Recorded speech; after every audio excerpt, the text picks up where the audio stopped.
Mula sa pagiging sanggol hanggang sa pagdadalaga ay alaga na ni Lola Barbara ang apo niyang si Kath.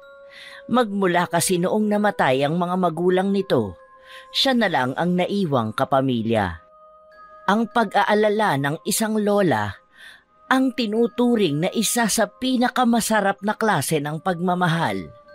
Ngunit sa paglipas ng panahon, ang dating bata na tangan ay magmimistulang ibon na nais ng makalaya. Iba't ibang impluwensya ang nagtutulak sa mga kabataan upang kahantungan nila ang pag-uugaling wawasak sa puso ng mga nagmahal at nagpalaki sa kanila. May mas sasakit pa ba sa pagkakataong ang apong minahal mo ng buong buhay ang nagsimulang kulamin ka? Bakit mo ba ako palaging pinapagalitan, Lola? Sabi niyang ayoko ng ganitong buhay. Hayaan mo na ako magpakasaya. Malaki na ako. Huwag mo akong kontrolin. Hindi ako bata. Apo, nag-aalala lang ako sa'yo. Napapadalas kang umuuwi ng gabi. Tapos minsan, naaamoy pa kitang amoy alak ka. Hindi ko nais na magpariwara ang buhay mo. Makinig ka naman sa akin, Apo. Alam mo naman na ayaw kitang napapahamak. 15 anyos ka pa lang. Anong gusto niyong pakinggan ko sa'yo? Wala kang alam sa ginagawa ko sa buhay ko. Palibhasa, matanda ka na at hindi naging masaya sa buhay mo noong kabataan mo. Tandaan mo, wala tayo sa panahon mo. Malaya kami mga kabataan na gawin ang gusto namin. Wala kang pakialam kung gusto kong mag-inom, mag-party o anuman na may kinalaman sa pagpapasaya ko sa sarili ko. Ang lungkot kasi ng buhay mo. Kaya gusto mo matulad ako sa'yo. Hindi kita pinipigilan na maging masaya, Apo. Iniingatan lang kita. Kaya kita pinagsasabihan ay dahil may pakialam ako sa'yo. Tayo na nga lang ang magkasama. Ayoko naman na mawala ka pa sa akin. Intindihin mo naman sana ang nais ko dahil para naman din yon sa ikabubuti mo. Ay, ayoko ng ganitong drama. Masyado kang madramang matanda ka. Basta ako, aalis ako. Huwag mo na akong hintayin umuwi. Hindi na ako bata. Kaya ko na ang ginagawa ko. Nakakabwisit na buhay to. Sawang-sawa na ako sa ganito. Lalabas ka ng ganyan ang suot mo? Apo, magdamit ka naman ng maayos. Kulang na lang maghubad ka. Galangin mo naman ang sarili mo. Ginagalang ko ang sarili ko. Party ang pupuntahan ko. Anong iniisip mong suotin ko? Nasa kanila na yon kung anong iisipin nila sa akin. Basta ito ang gusto ko. My body, my rules. Umiinit ang tensyon sa pagtatalo ng maglola. Ang mga kaibigan naman ni Kath ay naghihintay pa rin sa labas ng kanilang bahay. Magdala ka na lang ng pantabing sa katawan mo. Baka kasi lamigin ka. Sandali lang, ikukuha kita. Diyan ka lang, Apo ko. Hindi na kailangan. Hindi naman ako lalamigin. Aalis na ako. Huwag mo nang sirain pa ang gabi ko. Imbis na magiging masaya ako, baka mausog mo pa. Makaalis na nga. Bahala ka na ritong matanda ka. Nakasunod lamang ang tingin ni Lola Barbara sa kanyang apo habang naririnig ang mabibigat na yabag ng mga paa nito palabas ng bahay.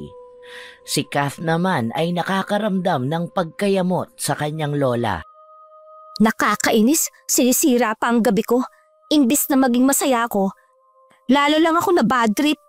Ano ba naman yung matanda na yan? Bakit kasi buhay pa yan eh? Dapat kasi naging malaya na lang ako, hindi yung ganito. Oh babe, bakit naman naiinis ka? Ang ganda pa naman ng makeup at ang hat mo pa sa suot mo. Tapos isimangot ka lang? Sayang naman ang gabing to. Sino ba naman kasi ang hindi maiinis? Pinipigilan akong lumabas ni Lola. Anong akala niya sa akin, bata na pwede niyang bawalan? Matanda na ako. Ayoko matulad sa kanyang malungkot ang buhay. Gusto ko magpakasaya sa kabataan ko. Ganyan talaga ang matatanda, hayaan mo na yan. Basta ang mahalaga, nakalabas ka na ngayon tapos makakapagsaya na tayo. Paniguradong ang dami na namang alak mamaya sa bar. Makikita na naman kitang magsasayaw ng sexy sa harapan ko. Grabe talaga. Mabuti na lang talaga alam mo kung paano ako pasasayahin. Kaya love na love kita eh. Hindi ko na alam ang gagawin ko kung wala kayo. Siguro, sobrang boring ng buhay ko kung hindi ko kayo nakilala. Nasa bahay lang ako, nakatunganga at may kasamang matanda. Kadiri, hindi ko na ma-imagine ang sarili kong ganon. Ay, talagang dito pa naglandian ang dalawang to?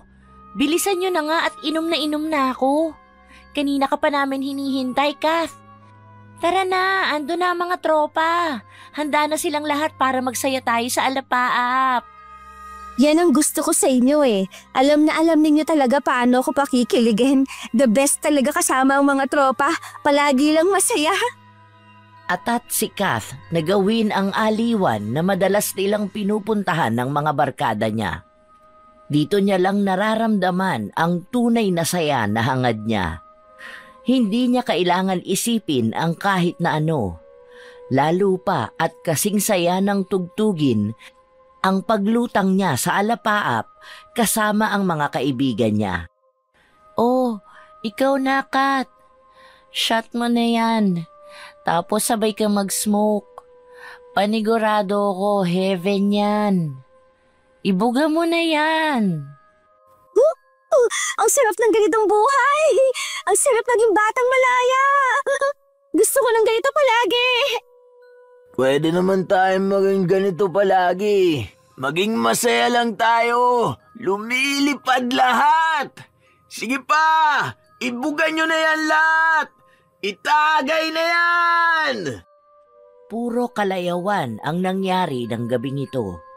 Lahat sila ay masaya sa pagsasayaw, pag-iinom at sa paghigop ng mga usok. Wala nang masasaya pa para kay Kath habang ginagawa nila ito. Lahat na ng klase ng kasalanan ay nagawa nila. Ngunit para sa kanilang mga kabataan, ito ang pinakamalayang gawain na kaya nilang ibigay sa sarili nila. Inabot sila ng madaling araw. Matapos nito ay umuwi si Kath na parang lumilipad sa kalawakan. Ay, grabe, sobrang saya. Sana araw-araw ko na lang to ginagawa. Hindi ko makita ang sarili kong hindi nagpapakasaya ng ganito kagrabe. Anong oras ka na namang umuwi, bata ka? Lasing na lasing ka pa. At ang baho mo. Tingnan mo nga yung suot mong damit. Halos ipakita mo ng kaluluwa mo. Nahuhubarang ka pa. Hay nako naman ang mga kabataan nga naman. Sinabi ko naman sa'yo kanina na magdala ka ng pantapal mo. Paano kung binobosohan ka na ng mga lalaki doon? Ingatan mo naman ang katawan mo, apo ko. Shut up! Manahimik ka, matanda ka ha. Masaya ako kanina. Doon ko lang nakukuha ang saya ko habang sa bahay na to minamalas ako. Lalo na may kasama akong alagain na kagaya mo. Bakit ba kasi tayong dalawa lang ang magkasama rito? May alagain pa akong walang kwenta. Huwag mo akong pinagsasalitaan ng mga pangaral mong yan dahil wala kang alam sa tunay na saya. Boring ang buhay niyo noon. Ano bang sinasabi mo, Kat? Hindi ako nagpaalaga sa'yo kahit na kailan. Huwag mo akong bastusin ng ganyan. Pero sa mga susunod magiging alagain na kita, di ba? Kapag ikaw nagkasakit, sino mag-aalaga sa'yo? Hindi ba ako lang naman? Ang aga ko magkaroon ng pasanin sa buhay, buwisit talaga. Paanong hindi ka babastusin? Wala naman dapat igalang sa'yo. Kahit na hindi aminin ni Lola Barbara, nakakaramdam siya ng kirot sa kanyang puso. Naririnig niya mismo ang mga salita na ito sa apo niya. Ano pang tinatayo-tayo mo dyan? Umalis ka dyan at matutulog na ako. Nahihilo ako. Para naman may silbi ka, ikuha mo na nga lang ako ng tubig. Hindi kita pinalaki para maging ganyan ka. Kung alam mo lang ang mga naging sakripisyo ko sa'yo, hindi mo masasabi ang mga yan. Ah, so sinusumbatan mo ba ako? Hindi ko kasalanan na sinilang ako rito. Ang sisihin mo, yung mga namatay kong mga magulang. Hindi naman pala nila kayang bumuhay ng anak, isisilang nila ako. Tapos, parang utang na loob ko pang pinalaki at inalagaan mo ko. Obligasyon mo naman yun bilang lola ko. Kahit kailan, hindi yon magiging utang na loob. Hindi ko na alam kung anong nangyayari sa iyong bata ka. Simula ngayon, hindi ka nasasama sa mga barkada mong yon. At hiwalayan mo yung nobyo mo. Masyado ka pang bata para sa mga ganyan. Paano kung mabuntis ka niya? Masisira ang buhay mo. Ano pang karapatan mong pagbawalan ako? Barkada ko sila. Andyan sila kapag kailangan ko ng kasama. Sila lang ang nakakaintindi sa akin kaya huwag mo akong pagbabawalan. Kaya kong sarili ko. Matanda na ako, Lola Barbara. Hindi ako batang paslit na kailangan pang gabayan. Hayaan mo ako sa buhay ko. Bakit ka ba natatakot?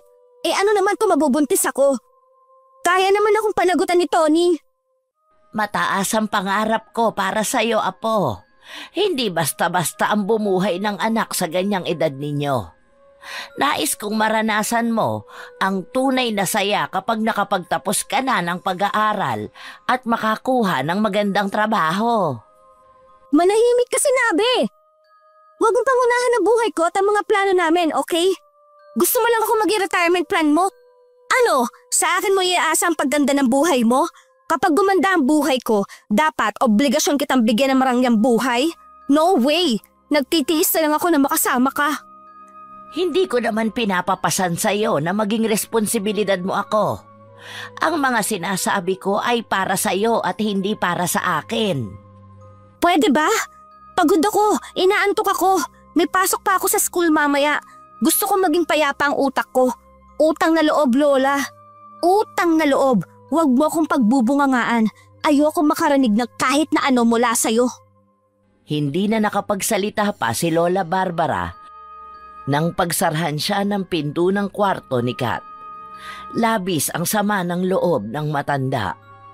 Tila ba sa bawat niyang paghinga ay hindi niya maiwasan na makaramdam ng kirot. Kinabukasan, masakit ang ulo ni Kat na pumasok sa eskwelahan. Ay grabe, ang sakit ng ulo ko. Sana pala hindi na lang ako pumasok ngayon. Mukhang wala rin namang gagawin. Nakakatamad tuloy. Sumama ka ba sa kanila kagabi? Kaya pala mag-isa lang si Lola Barbara sa bahay niyo. Bakit mo naman iniiwan sa bahay niyo mag-isang matanda, Kat? Paano kung may masamang mangyari sa kanya? Isa ka pa. Akala mo naman mas matanda ka sa akin para pagalitan mo ko. Itiko mo na lang yung bibig mo, ha? Kung wala kang ambag sa buhay ko, huwag mo akong pakialaman. Pinagsasabihan lang naman kita, Kat. Alam mo naman na matanda na ang lola mo eh. Paano kung napahamak siya? Iniiwan mo na lang siya palagi kapag gabi. Hindi ka man lang ba naaawa sa kanya? Wala ka nang pakialam doon, ha? Kung anong gusto kong gawin sa buhay ko, wala kayong pakialam. Hindi ko kasalanan na matanda na siya at mag-isa sa bahay. Hindi porket matanda na ang kasama ko, hindi na ako pwede magpakasaya. Gagawin ko kung anong gusto ko. Hindi nakakatulong sa'yo ang mga kaibigan mo. Inilalayo ka na nga nila sa lola mo, inililigaw ka pa nila ng landas. Alam mo ang dami nilang bisyo. Baka sa susunod yan mag-drugs ka na rin. O baka nga ginagawa mo na. Kath, maawa ka naman sa sarili mo at kay Lola Barbara. Alam mo siya na ang tumataguyod sa'yo eh. Matanda na yun pero nagtatrabaho pa at nagpapakahirap para sa'yo. Tapos anong ginagawa mo? Nagpapakalulong sa layaw mo? Ito na naman tayo paulit-ulit. Gusto mo bang sumama sa amin minsan? Para naman malaman mo kung bakit ko to inuulit-ulit. Hindi yung boring ka rin kasama. Panay palibrong hawak mo. Tara, makakakita ka ng mga babaeng magaganda. At para naman maranasan mong humit-hit din. Nakakadismaya ka, Kath. Naririnig mo ba ang mga sinasabi mo? Hindi mo kailangan madismaya sa akin. As long as nag-aaral ako, hindi ako malulugi. Ginagawa ko lang maging masaya hanggat bata pa ako. Gawin mo rin kasi para naman hindi ka naiinggit. Nag-aaral? Ilan ba ang bagsak mo ngayon dahil ang dami mong hindi pinapasukan? Isa pa, bakit naman ako maiinggit sa ginagawa nyo? Wala naman niyang maidudulot na mabuti sa akin. Shut up! Huwag mong dagdagan na sakit ang ulo ko. Kung ayaw mong gawin, huwag mong gawin. Pero huwag mo akong pagagalitan. Matapos na sabihin ito ni Kat, ay tumayo siya kasama ang mga kaibigan niya. Hindi sila papasok sa mga susunod nilang subject dahil tatakas sila. Ganito na ang madalas niyang gawain dahil ayaw niya rin na makaramdam ng pagkabagot sa paaralan. Habang nasa labas si Kat, kasama ang mga kaibigan niya. Oh, paano ba yan? Saan tayo mamaya? Gusto niyo ba mag-billiards? May alam akong lugar, may kasamang alak. Hindi ba tayo mauhuli niyan? Oo nga, baka mamaya gano'n na naman yan sa nakaraan. Hindi yan, akong bahala sa inyo. Teka, lola mo yan, Kat, di ba? Nagtatrabaho ba pati sa palengke ang lola mo? Matitigilan sila sa paglalakad. Sakto sa pagpansin sa kanila ng matanda. Nais pa sanang umiwas ni Kat, ngunit wala na siyang nagawa pa. Kat, apo, anong ginagawa mo dito sa labas? Hindi ba may pasok kayo ngayon? Kasama mo na naman yung mga kaibigan mo. Ayan, pinapagalitan na naman ang bata.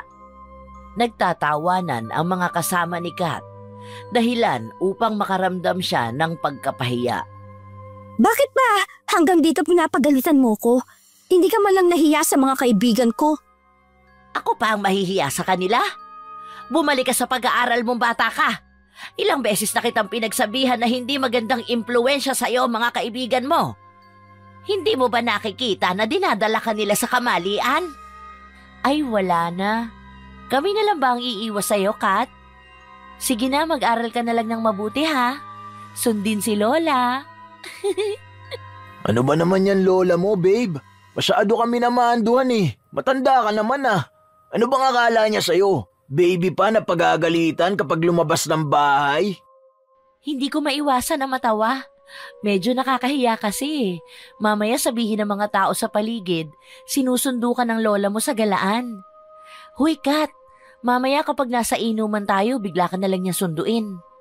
Nakakaramdam na ng hiya si Kat sa mga naririnig niyang tawanan ng mga kasama niya. Ano babe? Uuwi ka na ba sa inyo kasi sinusundo ka na? Nakikita mo na ba ngayon kung paano ako mapahiya? Pinagtatawanan na nila ako rito. Masaya ka na ba ngayon? Hindi ako masaya sa inaasta ng mga kaibigan mo at sa inaasta mo. Nasisira mo na ang pag-aaral mo kakasama mo sa kanila. Hindi ako papasok. May pupuntahan kaming mahalaga at hindi mo na kailangan malaman yon. Ayoko maging boring ang buhay ko kasusunod sa gusto mo. Mas mabuti pa kapag sila ang kasama ko palagi ako masaya. Palagi ako tumatawa. Hindi mo ba pansin yun? Palibasa ayaw mo ako nakikitang masaya eh. Tumabi ka na nga dyan. Paharang-harang ka. Aray, apo! Bakit mo naman ako hinawi? Alam mo naman na mahina na ang katawan ko. Tulungan mo akong makatayo. Nahulog pa ang mga pinamili kong pagkain natin. Ganyan ang pagkain nyo, Kat? What's that? Parang ang baho naman yan. Kumakain ka pala ng dilis? Parang nakakadiri kasi. No way! Pagkain niya ng baboy. Hindi ako kakain yan kundi ang matandang yan. Mukha bang gusto kong ganyang pagkain? Baka magkasakit pa ako niya no. Tara na nga, hayaan niya na yan dyan.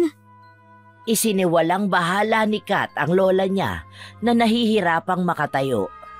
Basta ang alam lang ng dalaga ay hindi siya maaaring mapahiya sa mga kaibigan niya. Lahat ng gusto nilang gawin ay siya ring gagawin niya. Pakiramdam niya kapag nawalan siya ng kaibigan, mawawala na rin ang saya sa kanya. Nang makauwi na siya sa bahay nila, wala ang lola niya. Lola, nasaan ka? Nagugutom na ako. Bakit parang walang pagkain naman? Nasaan ka ba kasi? Ano yun naman bang pinaggagawa mo rito sa bahay? Ano ba klaseng kasama to sa bahay? Hindi naman maaasahan. Walang sumasagot kay Kat, kaya naisipan ng dalaga na pumasok sa kwarto nito. Halatang matanda na ang nakatira dito. Amoy alimuom ng kwarto tapos ang dami pang lumang gamit. Nasaan na ba matandang yun? Kung ano-ano ginagawa, hindi man lang nagluto ng pagkain. Alam na uuwi ako at nagugutom. Buwisit talaga. Nagbalak na umalis si Kat sa kwarto ng lola niya. Pero may napansin siyang isang itim na libro na nakausli sa ilalim ng kama. Agad niya itong kinuha. Tila may malakas na pakiramdam siya sa libro na ito. Isang puwersa na humihila sa kaluluwa niya. Ano ba to? Bakit may ganitong libro si Lola? Teka, ritual bang mga to? Bakit kakaiba ang mga sulat? May mga nakatatak pang simbolo. Kunin ko nga to para malaman ko kung paano to ginagamit. Parang may kakaiba ako nararamdaman sa libro na to eh. Kinuha ni Kat ang libro at dinala sa kwarto niya. Sakto naman na dumating ang kanyang lola. Abay, nakauwi ka na pala, apo. Umupo ka na muna at magpahinga. Aayusin ko lang ang kakainin natin. Bakit wala pang pagkain? Anong oras na? Hindi ka man lang nagluto? Alam mo naman na magugutom ako pag uwi ko. Hindi ko alam na anong oras na pala matatapos ang trabaho ko sa kapitbahay. Pinabantayan kasi sa akin ang bahay nila dahil nga aalis silang pamilya. Kauuwi lang nila eh. Ito nga may dala akong ulam. Bigay nila galing sa outing nila kanina. Huwag mong sabihin sa akin na pakakainin mo ako ng tira ng ibang tao. Mukha ba akong aso para kumain ng ganyang pagkain? Malinis naman ito. Hindi naman ito basta tinira lang nila. Ito nga rin ang ulam nila ngayon eh. Masarap ito, apo ko. Hindi ba't paborito mo ito? Tingnan mo Menudo ang ulam. No! Hindi ko kakainin yan. Ayoko ng ganyan tira-tirang pagkain. Ano ba naman yan? Alam mo ba na nakakasawa ang ganitong buhay? Kung pwede nga lang hilingin na isilang sa ibang pamilya, ginawa ko na eh. Kesa ganito ang pagtiyagaan kong buhay. Apo, anong ginawa mo? Tinapon mo ang pagkain. Sayang naman ito. Kung gusto mo, kainin mo yan. Hindi na lang ako kakain. Nakakairita ka talaga, matanda ka. Puro na lang pasakit ang hatid mo sa akin. Mamatay ka na lang sana. Puno ng galit ang mga salitang binitawan ni Kat. Nararamdaman ito ni Lola Barbara na mas lalong nagpapabigat ng kanyang dibdib. Hindi na alam ng matanda kung ano nga ba ang dapat niyang gawin sa kanyang apo upang makita nito ang halaga niya. Nais naman niyang mabigyan ito ng magandang buhay, ngunit hindi naman ganoon kalaki ang kapasidad niya para ibigay ang lahat ng layaw ng kanyang apo. Hanggang kailan ko mapapasanin ni matandang yan? Gusto ko na mapag-isa sa buhay eh. Hindi yung kailangan ko pa ng kasama na ganyan. Teka nga, nasa na ba yung librong itim? May ritual ba rito para mawala na sa landas ko, matanda na yun? Kinuha ni Kat ang librong itim at sinubukang humanap ng ritual. Kahit pa man hindi niya naman alam kung paano yon gamitin. Wala naman ako maintindihan. Ito na lang kaya ang gawin ko. Mukhang mas madaling sundan ng mga drawing. Matagal na kayo na ganito si Lola. Sana pala matagal na ako pumasok sa kwarto niya para nakita ko kaagad to. Kumuha si Kat ng lumang damit ng lola niya. Pasimple lang ito at sa kanya ito ginupit. Sa labahan ng lola niya siya kumuha at inisip na magiging mas epektibo yun. Gamit ang pulang sinulid, tinahi niya ang manika at sa katawan ng manika niya itinahi ang pangalan ng lola niya. Kumuha rin siya ng itim na sinulid at saka nito ibinuhol sa katawan ng manika. Kasabay ang papel na sinulatan niya ng sigil na nakita niya sa libro. Sinunod niya rin ang mga dasal na binasa niya ng 3 beses. Kasabay ito ay ang pagbalot ng malamig at nakakakilabot na hangin sa kapaligiran. Kinabukasan, nagising si Kat sa ingay ng kanyang lola. Apo! Tulungan mo ko, Apo! Bakit ba? Ang aga pa masyado para mag-ingay ka. Matulog ka na nga muna. Tulungan mo ako, Apo ko. Nahihirapan ako. Pakiramdam ko ay hindi ko maigalaw ang kalahati ng katawan ko. Anong gagawin ko, Apo? Namamanhid ito at parang tinutusok-tusok. Hay, bahala ka dyan. Hindi ko yan problema. Bumalik ka sa kwarto mo. Bahala ka mamatay doon. Hindi kita sagot.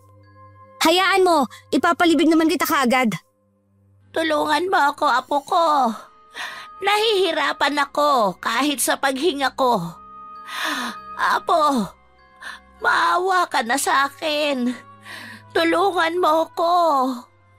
Inaantok pa ako, ano ba? Mamaya na yan. Kaya mo naman yan eh. Matanda ka na. Imposible namang hindi mo kaya alagaan ang sarili mo. Hindi ko talaga kaya, Apo. Hindi pinansin ni Kat ang lola niya.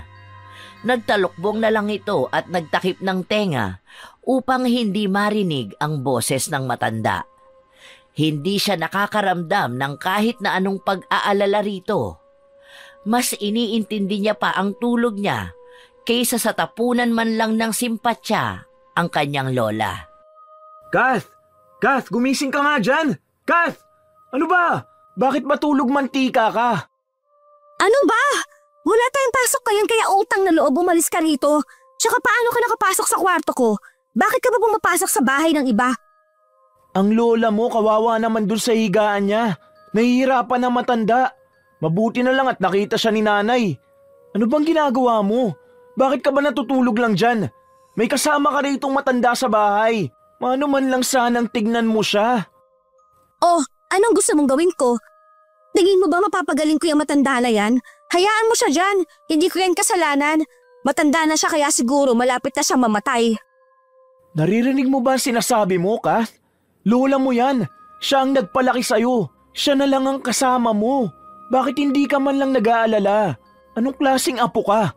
Bakit ba ganyan ka magsalita sa kanya? Ni hindi ka nga niya sinasaktan o minamaltrato.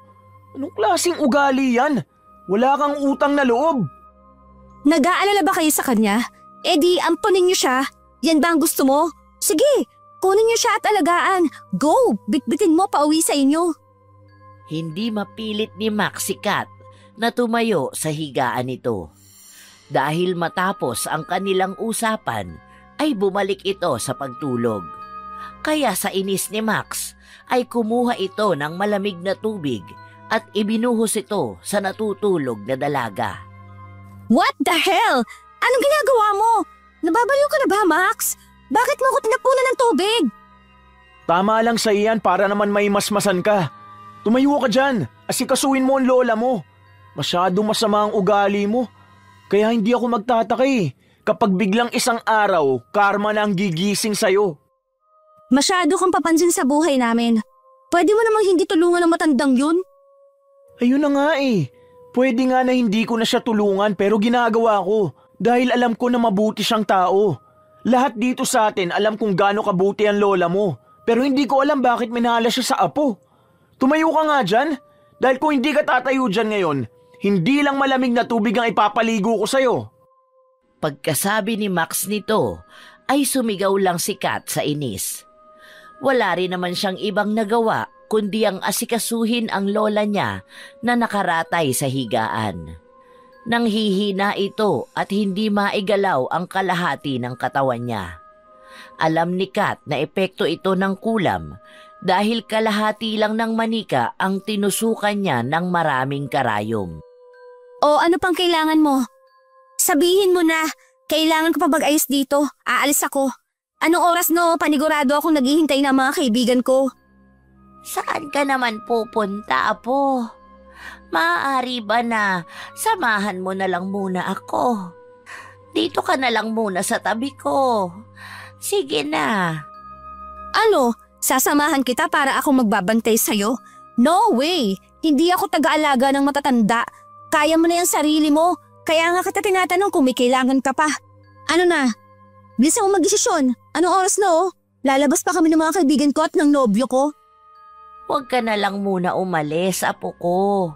Hanggat hindi pa ako gumagaling. Alam mo naman na pinapayagan kita kasama ang mga kaibigan mo kapag wala akong nararamdaman Kahit ngayon lang, samahan mo ko. Sige na. Bahala ka dyan! Basta aalis ako. Bukas kita titingnan kung buhay ka pa. Kaya mo na yan. Iiwanan na lang kita ng magagamit mo rito. Matulog ka na lang para pagising mo bukas nakauwi na ako. Kaunting oras lang naman, Apo, ang hinihingi ko sa'yo. Sasamahan mo lang ako. Nakakaramdam ako ng takot. Gusto kitang makasama para mapanatag ako. Nagpapatawa ka na naman. Pakiramdam ko nga nagpapanggap ka lang Nagpapaawa ka lang para hindi ako makalabas. Hindi yan gagana sa akin. Aalis pa rin ako rito. Mas uunahin ko ang pagpapakasaya ko. Pero magsakripisyo na bantayan ka. Umalis si Kat sa kwarto ng lola niya at nagtungo sa sarili niyang silid. Kinuha niya sa ilalim ng kama ang manika. Baka sa kanyang mukha ang tuwa. Epektibo ka pala Hanep, kahit hindi ko alam kung anong ritual ginagawa ko. Sige, subukan pa natin ng isa pa ha. Saan pa rito? Ayun, ito. Mukhang madali lang tong bigkasin eh. Inusal ni Kat ang ritual. At sa pagtangka niya sa pangatlong beses, ay natigilan siya sa pagsigaw ng kanyang lola. Ibinaba niya ang manika at ang itim na libro nang hindi tinatapos ang ritual. Apo ko! Hindi ko na kaya ang nararamdaman ko! Parang awa mo na, tulungan mo ako! Nahihirapan na ako! Hindi ko maigalaw ang ibang bahagi ng katawan ko. Sobrang sakit pa ng ulo ko. Pakiramdam ko ay may mga karayom na nakabaon sa akin. Ano bang gusto mong gawin ko? Kapag lumapit ako sa'yo, mawawala ang sakit mo? Kapag ba nandito ako, pinapanood kang nahihirapan, gagaling ka? Tawag ka ng tawag sa akin eh. Humingi ka ng tulong sa kanila, apo ko. Hindi ko na ito kaya. Pakiramdam ko mamamatay na ako. Parang awa mo na, apo ko. Tulungan mo naman ako. Di ayos yan. Para hindi ka na magiging pasakit pa sa akin. Kaya mo na yan. Aalis pa ako. Andyan ang mga kaibigan ko. Bahala ka na dyan. Nakakaramdam ng tuwa si Kat sa mga sandaling ito.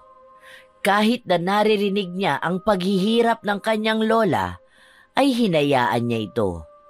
Lumabas siya kasama ang mga kaibigan niya.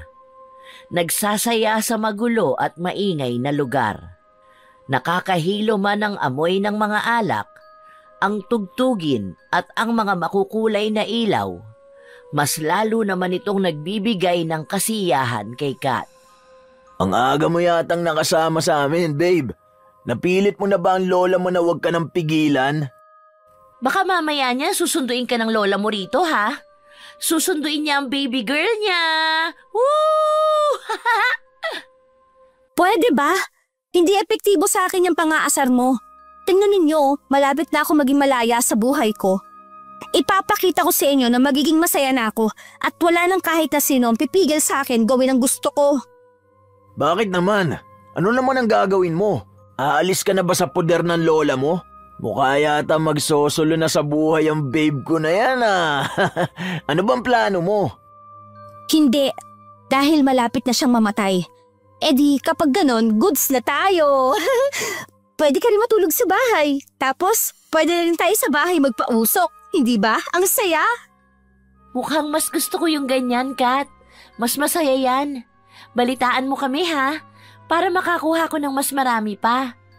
Gusto ko yung buong kwarto ang umuusok at nagpapakasaya tayo. Siyempre naman, may mas masaya pa ba dyan? Ano? Itagay na yan. Tara na, magpakalasing at magpakasaya tayong lahat. Sumasabay si Kat sa indak ng musika habang ang kamay niya ay may hawak na alak. Malaswa ang suot niya. Ganon din kung paano niya sayawan ang kanyang nobyo na tila asong naglalaway sa kanya. Ilang sandali pa, bumulong si Tony kay Kat. Sumama naman ang dalaga papunta sa madilim na parte ng lugar. Mabilis lang tayo. Hindi ko na kasi mapigilan na sarili ko eh. Grabe ang init ng katawan ko. Bilisan lang natin, baka mahuli na naman tayo rito. Hindi ka naman kasi makapaghintay. Umiinit lalo ang pakiramdam nilang dalawa. Ngunit naudlot ito nang tila ba may bumangga kay Kat. Napabihis kaagad siya at tiningnan ang isang babaeng dumaan at bumangga sa kanya. Aba, ayos ka! Nakabangga ka na nga ng tao, hindi ka pa marunong mag-sorry? Para kayata nabibingi na dyan, ate. Ano bang ginagawa mo, babe? Bakit ka umalis? Buwisit naman, tara na, tapusin na natin. Mamaya na. Alam mo namang may taong nakakita sa atin eh. Mamaya magsumbong pa yan. Binangga na nga ako, hindi pa nag-sorry. Ano ba sinasabi mo? Malayo silang lahat sa atin. Tara na nga, kung ano-ano pang sinasabi mo eh. Anong malayo sila? Ayan oh. Yang babae na yan, nakatalikod lang yan sa atin. Pero alam ko na alam niya ng ginagawa natin. Baka mamaya isumbong pa tayo niya no. Baka mamaya nagmamasid lang yan sa atin. Babae? Walang babae sa paligid natin, babe. Ano ba yan? Sabihin mo na lang kung ayaw mo, hindi yung kailangan mo pa akong bitinin. Nakakawalang gana naman. Tara na nga, bumalik na tayo sa upuan natin. Sa inis ni Tony, ay hinila na lang niya ang nobya pabalik sa pwesto nila. Si Kat naman ay sinundan ng tingin ang babaeng bumangga sa kanya. Ilang sandali pa ay tumama ang ilaw sa mukha ng babae. Laking gulat ni Kat nang makita niya ang nakakakilabot na itsura nito. Para itong isang demonyo na lumalamon ang mga nanlilisik na tingin. Habang nagkakasiyahan sila, napapansin pa rin ni Kat ang babae na diretso lang na nakatingin sa gawin nila. Kat, ano bang tinutulala mo sa malayo? Hay ka na ba masyado? Kakasimula pa lang natin ah. Oh, uminom ka na muna. Magpakasaya tayo hanggang umaga. Bakit ba kanina pa nakatingin sa atin yung babae na yun? Kilala niyo ba siya? Saang table ba?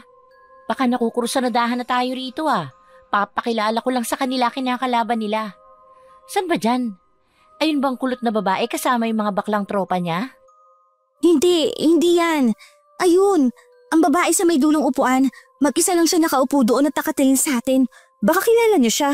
Kanina ko pa kasi napapansin eh. Siya rin yung bumangga sa akin kanina pero hindi man lang humingi ng tawad. Nakaupo sa dulo? Wala naman ako nakikitang mag-isa rito at wala naman nakaupo sa dulo. Bakante yun eh. Kanina ka pa may sinasabing nakikita mong babae. Ano ba nangyayari sa'yo, Kat? Lasing ka na yata eh. Hindi ako lasing dahil kasi simula lang natin. Ayun talaga siya. Sandali, nasaan na siya? Nawala naman na siya bigla. Naku naman, babe. Itagay mo na yan. Ito para sa'yo. Para naman mawala na yung mga iniisip mo. Walang ibang babaeng nakatingin sa'yo. Baka mga kalalakihan pa dahil sa ganda mo, gusto ka nilang makuha sa akin. May pag-aalangan na kinuha ni Kat ang baso ng alak. Iginala niyang muli ang tingin sa paligid. Ngunit hindi na niya muli pang nakita ang babae. Inisip niya na mukhang may iniisip lang siya. Upang mailihis ang kanyang isipan, ininom ni Kat ang alak. Sa pagkakataon na ibaba niya ang baso at lumingon sa kanyang nobyo, nabigla siya nang makita niya ang mukha ng babae. Malalim ang mga mata nito at tinatawag ng paulit-ulit ang pangalan niya. Tila ba nagmumula ang boses sa kailaliman ng lupa. Babe, ano nangyayari sa'yo? Layuan mo ako! Tulungan niyo ako! May demonyo akong kaharap! Hindi napigilan ni Kat na hampasin ng bote si Tony. Dahilan upang magkagulo sila sa lamesa. Maging si Betty ay binato niya ng bote at ang sino man na makita niya. Lahat ng tao sa paningin niya ng mga sandaling ito ay nakikita niya ang mukha ng babae. Ang nakakaindak na musika kanina ay napalitan ng nakakikilabot na pagtawag sa pangalan ni Kat. Dahil sa ginawa niyang kaguluhan, pinalabas silang lahat. Nakakahiya naman sa mga nakakakilala sa akin sa bar. Ngayon lang ako napalabas ng ganito. Nakakainis, amoy alak pa ang damit ko. Ano bang nangyayari sa'yo, Kat? Nababaliw ka na ba? Ang sakit ng hampas ng bote sa ulo ko. Nahihilo na ako. Ano ba kasing klase yung kahibangan mo, Kat? Bakit mo ako inampas ng bote? Bakit ka nagkalat ng ganyan sa bar? Mamaya hindi na tayo pabalikin dyan eh. Alam mo naman na dyan lang tayo nakakapasok dahil sa edad natin. Sinira mo naman lahat, Kat. Sorry, hindi ko naman sinasadya na masaktan kayo. Hindi ko naman sinasadya na magkagulo sa loob. Natakot lang ako. Saan ka ba kasi natakot? Sa babae. May nakita akong babae na nakatingin sa akin. Yung babae na sinasabi kong bumangga sa akin. Tapos yung babae na nakatitig na diretso sa akin mula sa malayo. Nakita ko ang mukha niya sa lahat ng parte ng bar. Nakakatakot siya. Tapos ang lalim ng boses niya, tinatawag niya ako. Ewan ko sa'yo, Kat. Umuwi ka na nga lang. Nakakasira ka na ng gabi. Sa susunod ayusin mo. Baka hindi na tayo makalabas ng ganito. Oo nga naman, babe. Hindi yata maganda naging pahinga mo sa inyo. Sige na, ihatid na kita sa sakayan ng jeep. Hindi na kita maihatid sa inyo. Lilipat kami ng bar. Hindi niyo ako isasama? Hindi ka namin pwede isama. Baka mamaya doon ka naman magkalat. Saka ibang tropa yun. Mga tropa namin sa kabilang school. Sige na, umuwi ka na lang at magpahinga. Katulad ng sinabi ni Tony, hinatid niya ang kasintahan sa sakayan ng jeep. Sa pilahan pa lang ay nagmamadali na ring umalis si Tony, habang naiwan na mag-isa si Kat. Bad trip naman. Bakit ba kasi nakikita ko yung babae na yun? Dapat talaga may maayos akong pahinga para hindi ganito eh. Habang umaandar ang jeep, nakadungaw si Kat sa labas ng bintana. Ngunit muling bumalik ang kilabot sa kanya nang sa kada kanto na madadaanan nila ay nakikita niya ang babaeng nakatayo. Dahil sa takot niya, napapapikit na lang siya. Nakauwi siya sa kanila nang pasibol na ang liwanag. Lola, buhay ka pa ba? Oh, Max, anong ginagawa mo rito? Ang aga mo yatang ligawan ng lola ko. Ano, humihinga pa ba yan? At talagang yan pa ang naisip mo, Kath? Ganyan ka ba magbayad ng utang na loob sa lola mo? Nakakaawa yung matanda rito. Mabuti na nga lang at narinig namin siyang humihingi ng tulong. Ah, so buhay pa nga. Good for her. Malay mo mamaya hindi na. Tumabi ka nga dyan, napapagod na ako. Gusto ko magpahinga. Kinakausap pa kita. Ano? Ganyan na lang ang gagawin mo sa buhay mo? Ganyan ka na lang magpapakasarap habang ang lola mo nakaratay? Anong klaseng apo ka? Ganito bang usapan ang gusto mo? Huwag ka sa akin magalit kung nagkakaganyan siya. Matanda na yan kaya kung mamamatay yan, mamamatay yan. Huwag kang makialam sa ginagawa ko ha, dahil gusto kong ganitong buhay. Wala kang karapatan dahil hindi kita kamag-anak. Apo, huwag kang magalit kay Max. Patawarin mo ko kung nabibigatan ka na sa akin. Patawarin mo ko, Apo. Kung pakiramdam mo wala akong kwenta. Alam ko naman na bilang na lang ang nalalabing oras ko rito. Alam mo naman pala bakit ka pa nagpapaawa sa mga kapitbahay natin? Huwag mo na banggitin pa ang buhay ko. Gusto ko nang maging malaya, kaya utang na loob. Hayaan niyo na ako sa buhay ko. Matanda na ako, hindi na kita kailangan. Padabog na nagtungo si Kat sa loob ng kwarto niya. Lahat ng galit na naipon sa dibdib niya ay parabang sasabog na.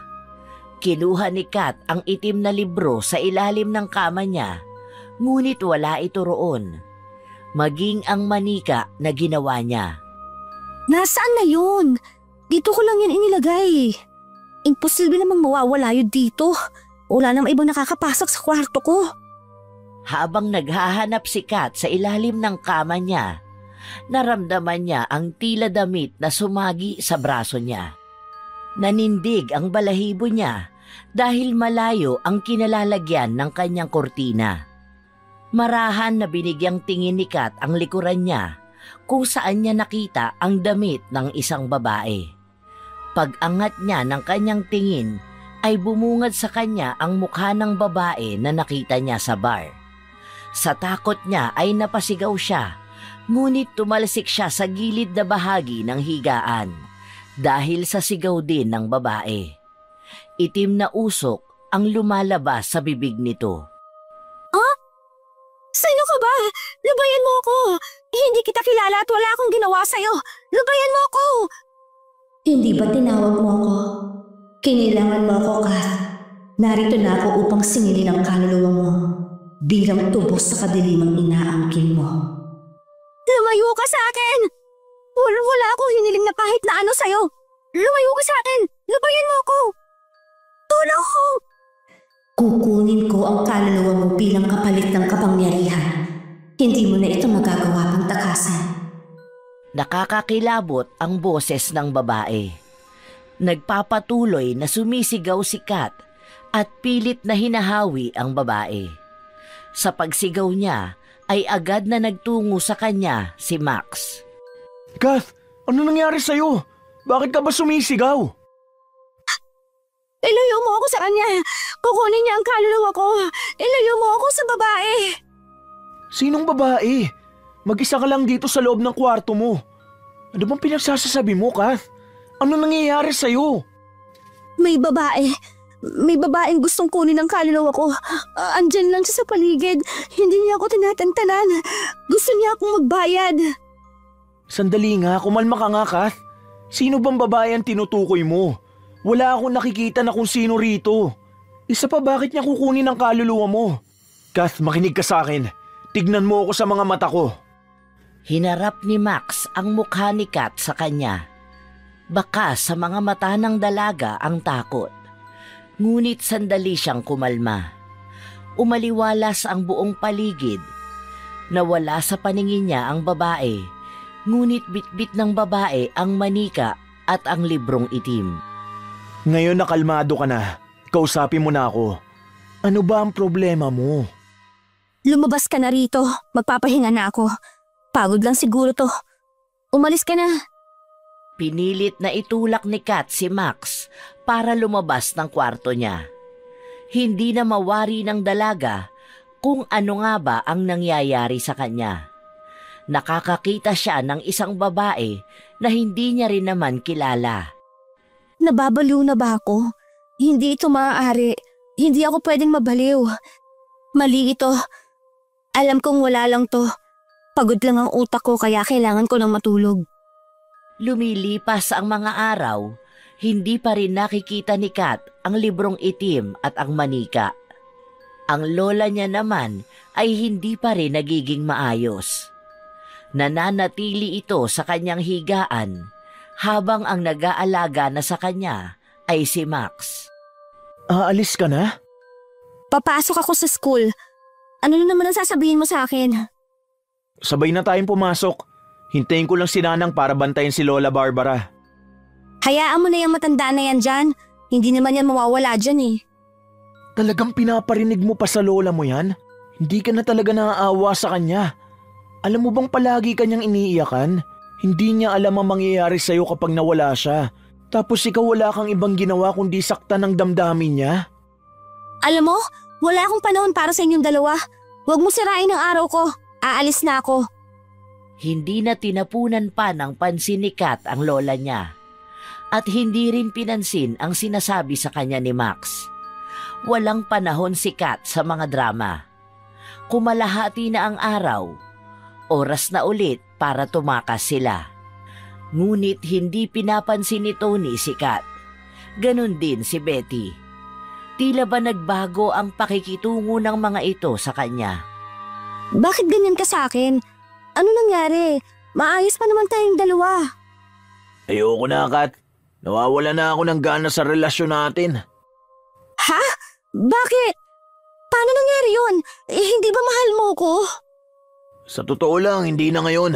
Ang dami nagbago sa'yo, Kat. Natatakot na nga kami sa'yo minsan eh. Paano may kinakausap ka kahit wala naman tao? Minsan bigla kang sumisigaw. Ayoko mapahiya sa mga tropa ko, no? Ayoko magkaroon ng baliw na girlfriend. Teka lang naman, babe. Hindi naman ako baliw. Hindi ako kumakausap ng iba. Ano bang sinasabi mo? Nakita kita nung nakaraan. May kinakausap ka sa library. Wala kang katabi pero nagsasalita ka. Nitong mga nakaraan, bigla ka nalang sumisigaw at sinasabi mo may babae. Pero wala naman kami nakikita. Ayoko na, Kath. Di na kita kayang samahan sa ganyan trip. Hindi ako nantitrip lang. Totoo ang nakikita kong babae. Gusto niyang kunin ang kaluluwa ko. Nagagalit siya sa akin, please, babe. Huwag mo naman akong iwan. Ikaw lang ang kailangan ko sa buhay. Huwag naman ganito. Ilang taon na tayo nagsasama. Sorry pero ayoko ng baliw na babae. Hindi ko kakayanin ang kahihiyan na ibinibigay mo sa akin, Kath. Hayaan mo, sana makahanap ka ng totoong tao na magmamahal sa'yo. Yung totoo sana na nakikita namin, hindi yung nakikita mo lang. Nagmamakaawa pa si Kat para lang hindi siya iwan ng nobyo. Ngunit umalis pa rin ito. Kaya ang ginawa ni Kat ay sinundan niya si Tony kung saan nakita niyang nakipagkita ito kay Betty. Baka sa dalawa, na may namamagitan na sa kanila. Sandali, ano ang ibig sabihin nito? Hindi mo pa rin ba nakikita? Hiwalay na kayo, kaya kami na ni Tony. Ano ang ibig sabihin nito, babe? Kakahiwalay lang natin ngayon. Hindi pa nga ako pumapayag tapos ganito na. Kaibigan kita, Betty. Bakit may inaas ang boyfriend ko? Anong akala mo may kakaibigan sa'yo? Napipilitan akong kaibiganin ka noon dahil lang kay Tony. Hindi ka naging mahalaga sa akin kahit na kailan. Saka, sino ba naman ang gugustuhin na maging kaibigan ng isang tulad mo? Tapos ngayon nababaliw ka pa. Hiwalay na tayo, Kath. Tanggapin mo na lang to para hindi na tayo magkagulo. Ayoko na sa'yo. Hindi na kita mahal. Kaya utang na loob, lubayan mo na kami. Ayoko magaya sa'yo na nababaliw. Sinabi kang hindi ako nababaliw. Hindi ako baliw. Ahas ka talagang babae ka. Inatake ni Kat si Betty, kung saan hinila niya ang buhok nito.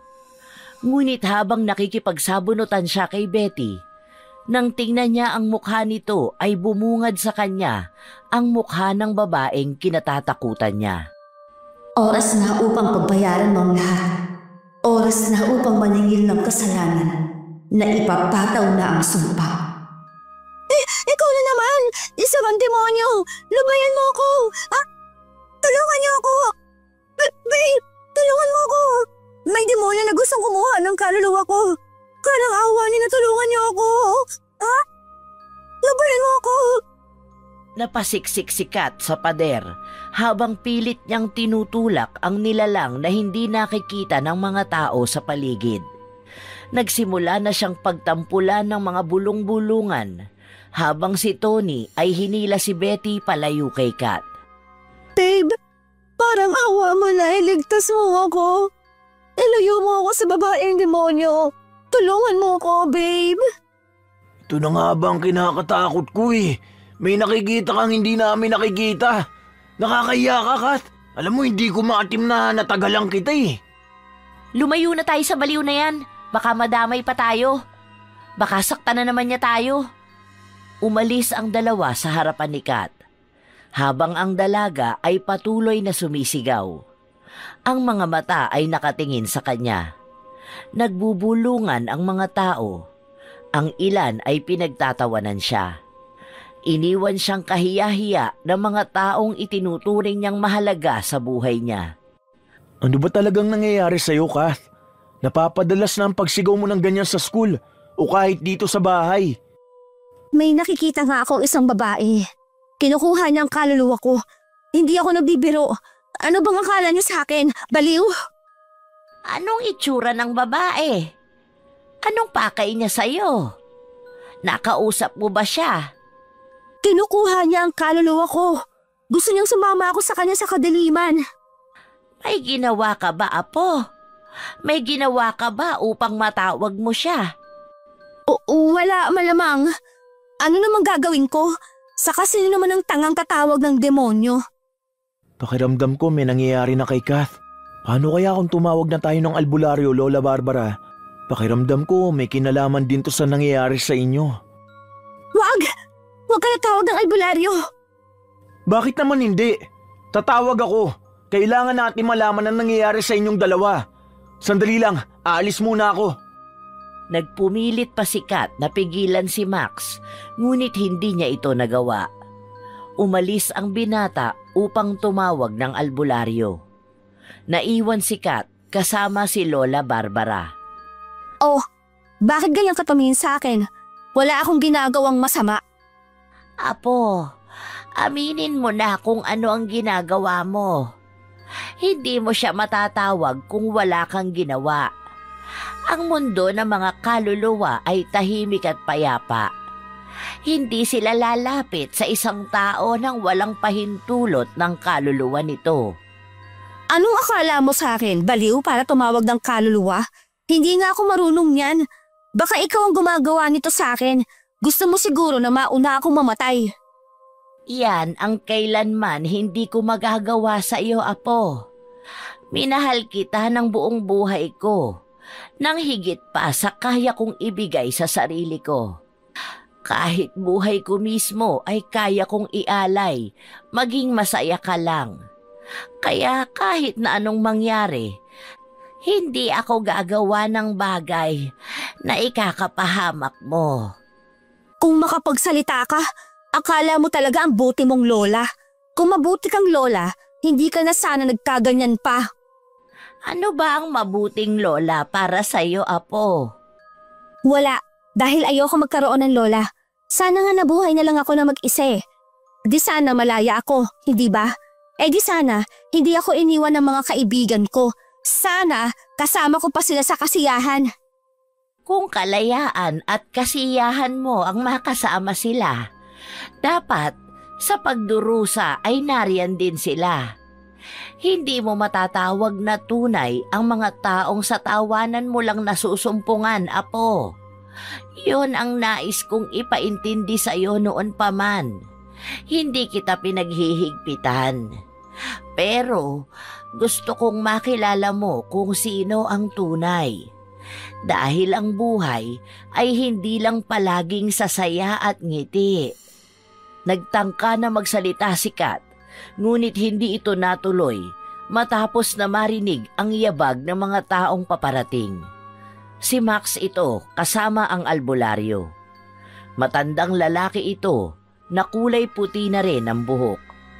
Ang mga mata niya ay tila nasasakop na ng katarata. Narito na si Tatang Ben. Siyang sikat na albularyo dito. At talagang nagtawag ka pa. Sinabihan na nga kita na wag na, hindi ka pa nakinig. Umirap si Kat bago siya tumayo. Nagbalak siyang umalis, ngunit hinarang siya ng albularyo. Si Tatang Ben naman ay nakatingin kay Lola Barbara. Tila ba magkakilala sila? Ano ba? Bakit mo ba ako pinipigilan na umalis? Bumalik ka sa kinauupuan mo. Hindi ka maaaring lumabas ng kwarto na ito. Si Max na mismo ang humila kay Kat para lang hindi ito makalabas. Wala nang iba pang nagawa si Kat kundi ang umupo. Pinapanood niya kung paano nga ba naghahanda ang albularyo. Si Max ang katulong nito sa paggawa. Mula sa planggana, umusal ng orasyon ang albularyo. Napansin naman ni Kat na lumakas ang ihip ng hangin sa loob. Ilang sandali pa ay hinipa ng albularyo ang tubig. Pakisawsaw ang kamay mo, Barbara. Matagal ko nang hindi yun ginagawa. Alam mo yan, Ben. Matagal na akong tumigil. Tumigil saan? So, magkakilala kayong dalawa? Kailangan ko ito para malaman ang nangyayari sa'yo. Sumunod ka na lang. Isinawsaw ni Lola Barbara ang kamay niya. Saglit lang yon. Sinipat pa ni Kat kung ano ang maaaring makita ng albularyo. Sandaling natigilan si Tatang Ben at tumingin kay Kat. Ngayon, malinaw na sa akin ang lahat. Ano pong nangyayari, Tatang Ben? May kinalaman po ba nangyayari kay Kat sa kalagayan ni Lola Barbara? O bakit ako? Bakit nadamay pa ako sa mga kalokohan na to? Dahil sa'yo nagsimula ang lahat, Ining. Ikaw ang nagsimula nito. Ikaw ang nagbalik ng sumpa sa pamilya ninyo. Ako? Anong kalokohan to? Aminin mo na ang ginawa mo sa lola mo. May ginawa ka kay Lola Barbara, Kath? Anong ginawa mo? Pwede bang manahimik ka, Max?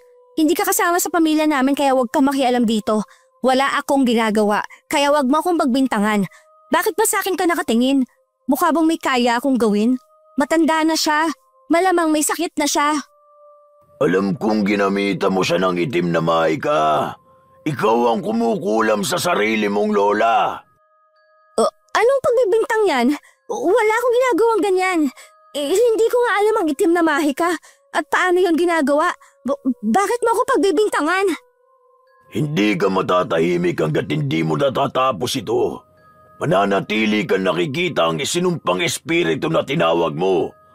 Kung ito ang nais mo, bit-bit mo siya sa kahit saan ka man magtungo. Hawak ka niya. Hawak niya ang sumpang bumabalot sa pagkatao mo. Hindi ka basta makakawala rito. Tulungan mo ang apo ko. Huwag mo siyang pababayaan. Hayaan mo na ako. Dahil matanda na ako, kaya kong ialay ang buhay ko. Gawan mo ito ng paraan, Ben. Hindi ko ito magagawa ng paraan hanggat hindi sinasabi ni Kath ang tunay na pinagmulan nito. Hindi ko matutulungan ang isang sinungaling at sutil na bata. Patawad, Barbara. Nagawa kitang matulungan noon. Ngunit siya na ang gumagawa nito sa buhay niya. Sandali lang po, Tatang Ben. Huwag po kayong umalis. Tulungan po natin si Lola Barbara at si Kath. Maawa naman po kayo. Hindi ako makakatulong sa kanila. Kapag pinagaling ko si Barbara, babalik ng higit sa doble ang sakit kay Kath. Kilala ko si Barbara. Handa siya magsakripisyo, wag lang masaktan ang kanyang apo. Ilang beses na niyang nagawa yun. Ngunit ngayon hindi na ako makakalaban pa. Iisang tao lang ang kayang tumapos nito. Ang taong nagsimula nito. Tumingin ang albularyo kay Kath na tila hindi alam ang gagawin. Nabisto na siya. Alam niyang hindi na niya kailanman maitatanggi ang ginawa niya. Bitbit mo na ang sumpa na ito. Mananatili ka sa kinalalagyan mo hanggat patuloy mong itinatanggi ang tunay mong ginawa. Tanggapin mong ito ang kahahantungan mo o lalabanan mo ang kinatatakutan mo. Kailangan mong pumili ng isang buhay, ang iyo o ang sa lola mo. Ikaw ang magdesisyon. Ngunit alam kong nakapagdesisyon ka na. Nagiging sakim ang taong walang puso nang hindi alam ang tunay na sakripisyo. Matapos itong sabihin ni Tatang Ben, ay agad siyang umalis ng bahay. Naiwan si Max, kasama ng maglola na tila hindi alam ang nangyayari. Kath, ano ba kasing ginawa mo? Bakit mo naman kinulam si Lola Barbara? Hindi ka na ba naaawa sa kanya? Huwag mong pagalitan ang apo ko. Tulungan mo na lang siya na makalaya. At nakikiusap ako sa iyo, Max, na kapag nawala na ako, ikaw na ang bahala sa apo ko. Nais kong gabayan mo pa rin siya. Bagay na hindi ko na kaya pa. Oo na, ginawa ko na. Ninakaw ko na ang itim na libro at ginawa kong kulamin ka. Dahil napapagod na ako sa kasesermon mo sa akin. Palagi mo akong pinaghihigpitan. Napapagod na ako.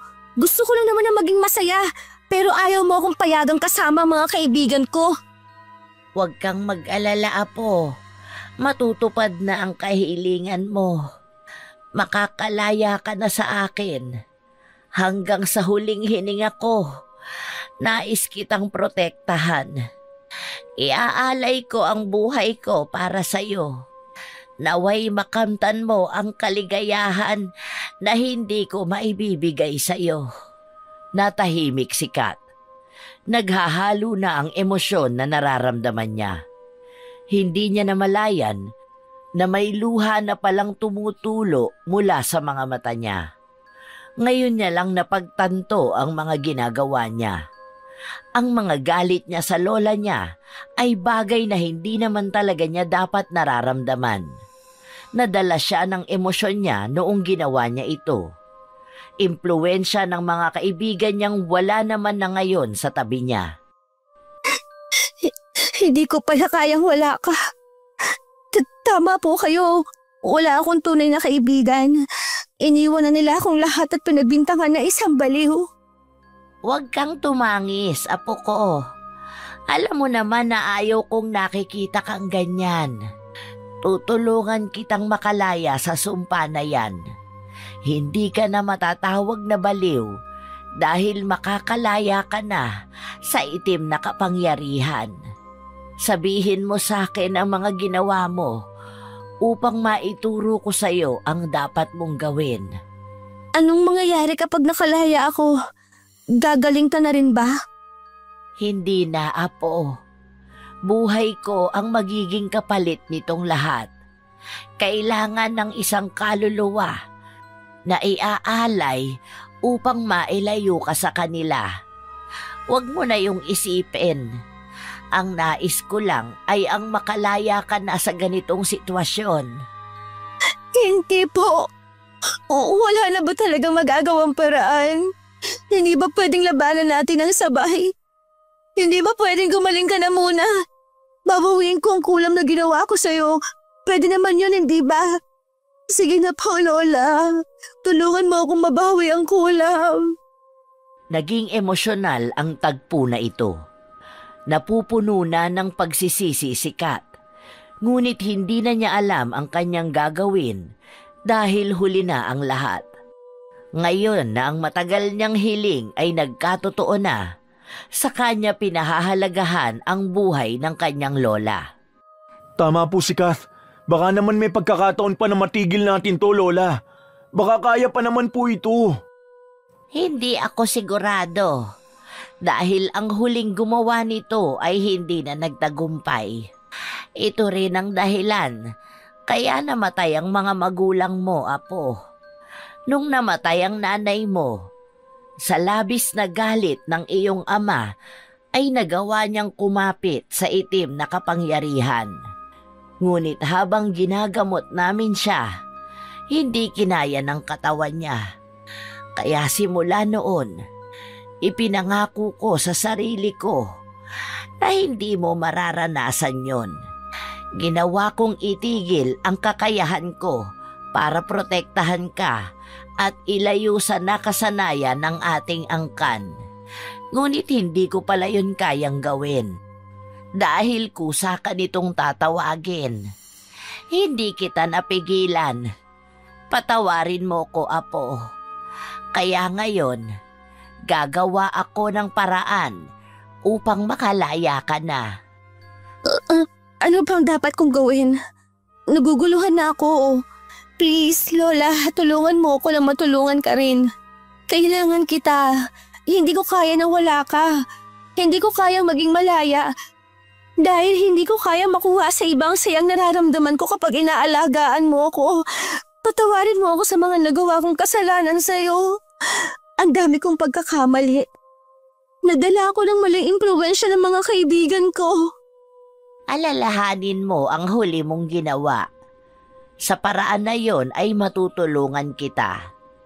Alam mo ba kung nasaan ang librong itim at ang manika na ginamit mo sa akin? Ang naaalala ko, hindi ko natapos ang huling ritual. Bibigkasin ko na ang pangatlong ulit pero natigilan ako. Inilagay kong libro at manika sa ilalim ng higaan ko pero kinuha yun ng babae. Max, pasuyo.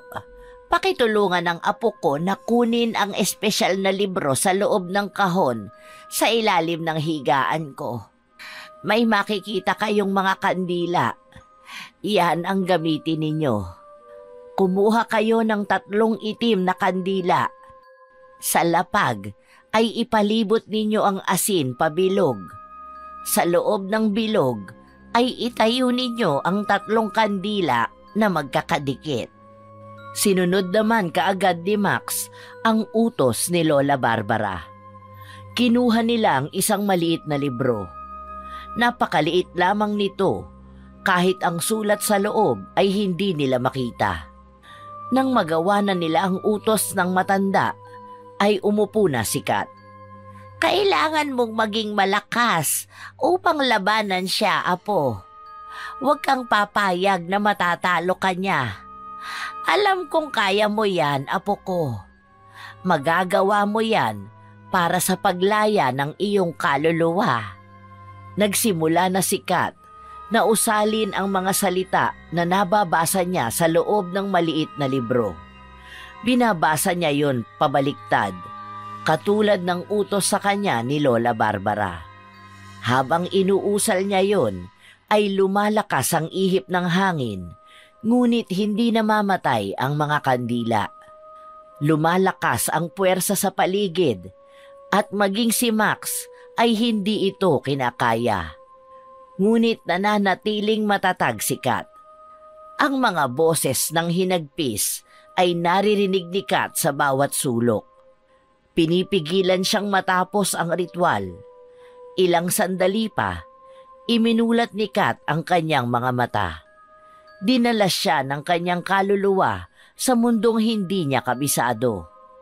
Wala siyang ibang nakikita kundi ang puting usok. Ngayon mo ako harapin.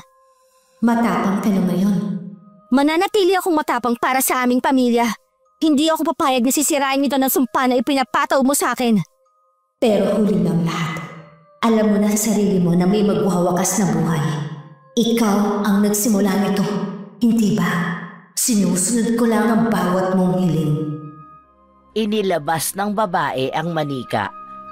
Ipinakita niya ito kay Kat. Ngunit nang aagawin ito ng dalaga, ay agad na naglaho ang manika. Walang hiya ka! Hindi ako papayag na tatapusin natin to ng ganito. Ibabalik kita sa kadiliman na pinagmulan mo. Akala mo ba madali ako mawawala? Ako ang dahilan kung bakit nabubuhay ang iting na kapangyarihan sa'yo. Ako ang nagtatanggol sa inyo mula sa mga kaaway. Bakit mo ko tatalikuran? Hindi ba tayo ang magkakampi?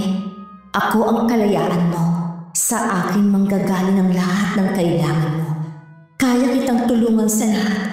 Magpasakop ka lang sa akin, Kat. Hindi ako naniniwala sa'yo.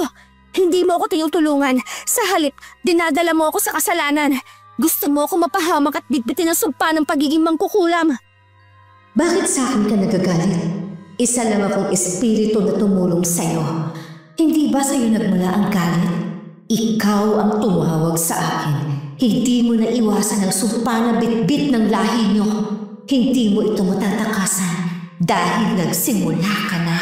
Yakapin mo na lang ito at tanggapin ng buo. Inaabot ng babae ang kamay niya kay Kat.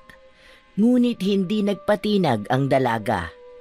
Nagsimula siyang usalin ang mga sumusunod na pahina sa ritual. Umiikot ang mundo niya pabalik sa loob ng kwarto.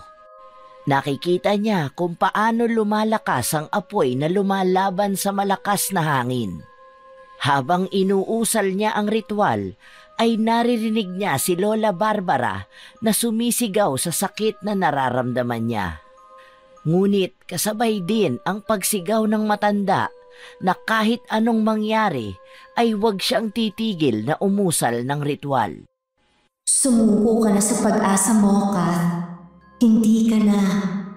Hindi na nakapagsalita pa si Wina dahil lumalakas ang puwersa na nakukuha ni Kat. Sa pagkakataon na ito ay mas lalong inigihan ni Kat ang kanyang ginagawa. Nakakaramdam siya ng panghihina sa kanyang katawan. Ang buong lakas niya ay nilalamon ng pakikipaglaban niya. Subalit sa puso niya ay hindi kailanman mawawala ang pag-asa na magiging maayos din ang lahat. Teka! Hindi ito maaari! Hindi maaari ito! Palakas ng palakas ang hangin. Dumidilim ang kapaligiran.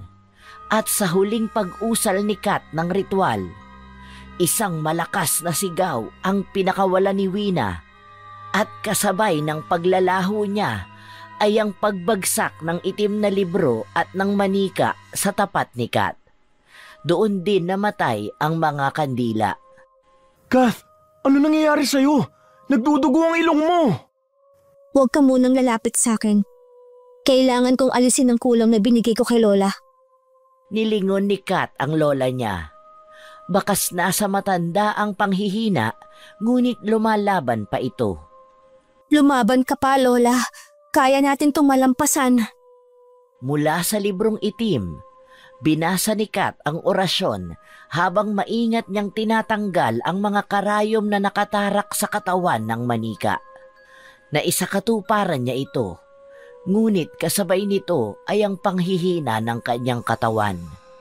Pakiramdam niya ay siya na ang nakakaramdam ng dobleng sakit. Ngunit kailangan niya itong tiisin sa ngalan ng pagmamahal niya sa kanyang lola. Kaunti na lang, Apo. Huwag kang sumuko. Alam ko na kaya mo yan. Mariin na napapikit si Kat. At bago pa man niya mahugot ang huling karayom ay sumuka siya ng dugo.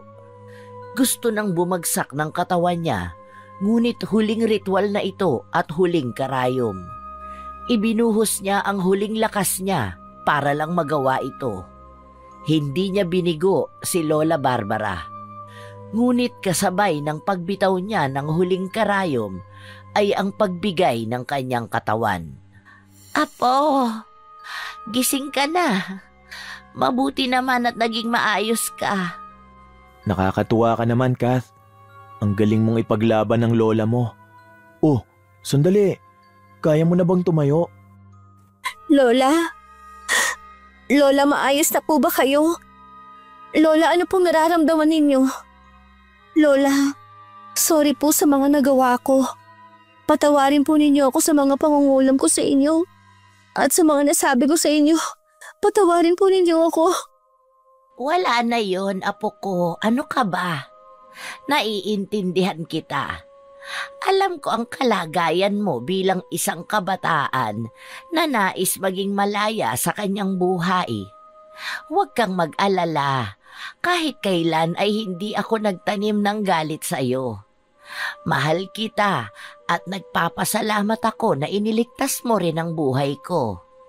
Isang patunay lang na hindi nawala ang pagmamahal mo para sa akin.